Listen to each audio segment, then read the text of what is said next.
انسان جو اپنے بیٹے کو وصیت کرتا ہے وہ اس کے تجربات کا نچوڑ ہوتی ہے اور کمال محبت کے ساتھ اس کی سراسر بھلائی مقصود ہوتی ہے، اور باپ وہ وصیت اپنے بیٹے کو کرتا ہے۔ اور یہاں وصیت کرنے سے قبل کتنے پیار بھرے انداز میں، یا بنیا، اے میرے پیارے بیٹے، احفظ انی اربعن و اربعن، میں تمہیں 4 چیزیں بیان کرتا ہوں اور 4 چیزیں اس کے ساتھ جڑی ہوئی ہیں، تو یہ 8 چیزیں تم یاد کر لو۔ لا یضرک ما عملت معہن، اگر یہ تیرے عمل کا حصہ بن جائیں تمہیں زندگی میں کبھی نقصان نہیں ہوگا، زندگی میں تم شر سے بچے رہو گے، برائی سے بچے رہو گے، نقصان سے بچے رہو گے، تمہارا باطن تمہارا ظاہر اچھا رہے گا اگر ان 4 چیزوں کو 4 چیزوں کے ساتھ جوڑ کر کے اپنے عمل کا حصہ بنا لو۔ فرمایا ان اغنى الغناء العقل، سب سے بڑا غنا، سب سے بڑی دولت مندی، سب سے بڑی ثروت عقل ہے۔ اگر کسی کو عقل کا رزق دیا گیا ہے تو وہ سب سے بڑا دولت مند ہے۔ اگر اس کے پاس مال و متاع بہت سارے ہیں لیکن بے وقوف ہے تو وہ دولت مندی نہیں ہے۔ وَأَكْبَرُ الْفَقْرِ الْحُمْقُ، اور سب سے بڑا فقر اور سب سے بڑی محتاجی جہالت ہے۔ سب سے بڑی دولت مندی عقل ہے، اور سب سے بڑی غربت، سب سے بڑی غریبی اور سب سے بڑا فقر اور محتاجی بے وقوفی ہے۔ وَأَوْحَشَ الْوَحْشَةُ الْعُجْبُ، اور سب سے بڑی وحشت تنہائی عجب ہے، خود پسندی ہے، اپنے آپ کو دیکھنا کہ میں بہت کچھ ہوں۔ جو شخص اپنے آپ کو دیکھتا رہتا ہے اور وقت اپنے آپ کو ہی لوگوں کے سامنے پیش کرتا رہتا ہے بنا سنوار کے، وہ تنہا ہو جاتا ہے۔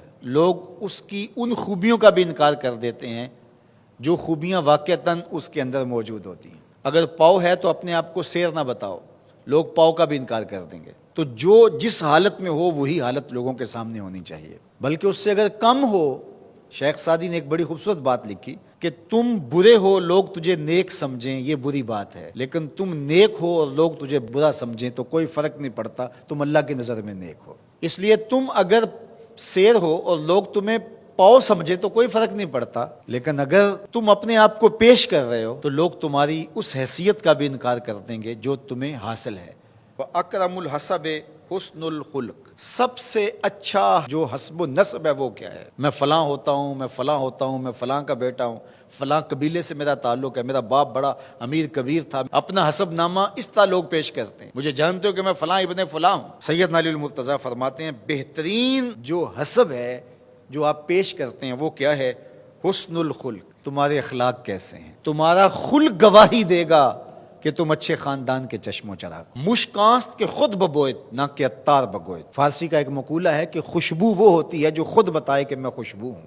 خوشبو بیچنے والا بتاتا پھر ذرا سونگھ کے دیکھیے یہ بڑی اچھی خوشبو ہے، ذرا سونگھیے، کہا یہ بتانے کی ضرورت نہیں۔ حضرت علی المرتضیٰ فرماتے ہیں تمہارے خلق کی خوشبو سے لوگ سمجھ جائیں گے یہ کون ہے، تمہارے اخلاق اتنے اچھے ہوں کہ لوگ پہچان جائیں تم کون ہے۔ تو بہترین حسب و نسب کیا ہے؟ اپنے بیٹے حضرت امام حسن رضی اللہ تعالیٰ عنہ کو بتا رہے ہیں۔ مجھے بتائیے امام حسن سے بہتر نسب اور حسب کس کا ہو سکتا ہے؟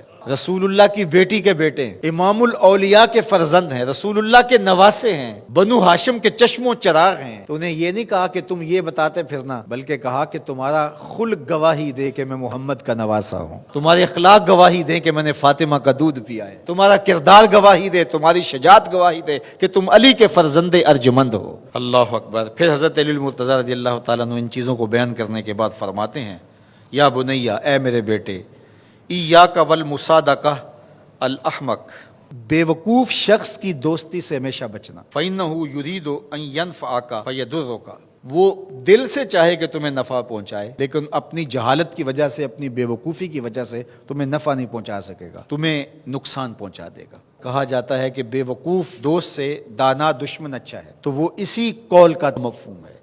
آپ نے اپنے بیٹے حسن کو یہ نصیحت کی، یہ نصیحت پلے باندھنے، اور کبھی بھی جاہل اور بے وقوف سے دوستی نہ رکھیں، اس سے رویہ اچھا رکھیں، سلوک اچھا کریں، اس کے لیے خیر کا ذریعہ بنیں آپ۔ یہ مطلب نہیں کہ بے وقوف کو آپ سلام بھی نہ کریں، لیکن دوستی اعتماد آپ اس پہ نہیں کر سکتے۔ وَإِيَّاكَ وَمُصَادِقَةَ الْبَخِيلِ، اور بخیل سے کبھی بھی دوستی نہ لگانا۔ فَإِنَّهُ يَبْعُدُ عَنْكَ أَحْوَجَ مَا تَكُونُ إِلَيْهِ، اس لیے کہ جب تجھے انتہائی ضرورت کا وقت آئے گا تو وہ تجھ سے دور ہٹ جائے گا، اور تو اس پہ توقع لگائے ہوئے ہوگا کہ میرا دوست ہے اور اوکھے ویلے میرے کام آئے گا، لیکن اوکھے ویلے وہ کام نہیں آئے گا۔ تو بخیل سے دوستی کا رب نہیں رکھنا۔ وَإِيَّاكَ وَمُصَادَقَةَ الْفَاجِرِ، بدکار شخص سے کبھی دوستی نہ رکھ، برے شخص سے کبھی دوستی کا رشتہ نہ جوڑنا۔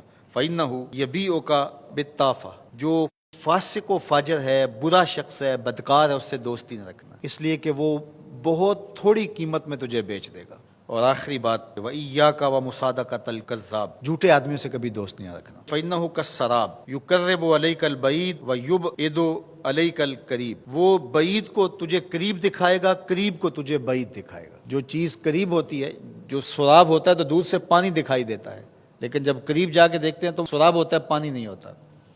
تو کہا وہ بھی سراب کی طرح ہوتا ہے، کذاب، جھوٹ بولنے والا، جو تجھے وہ نقشہ کھینچے گا جو ہوگا نہیں، تجھے وہ چیزیں بتائے گا جو نفس العمل میں نہیں ہوں گی، اور تو ایک مغالطے میں مارا جائے گا۔ یہ ہے حضرت سیدنا علی المرتضیٰ رضی اللہ تعالی عنہ کے وہ اقوال نور، جن کی گہرائی، گیرائی اور حکمت سے بھرے ہوئے یہ کلمات سے پھوٹتے ہوئے اجالے ہماری زندگی کو ایک اسلوب دیتے ہیں۔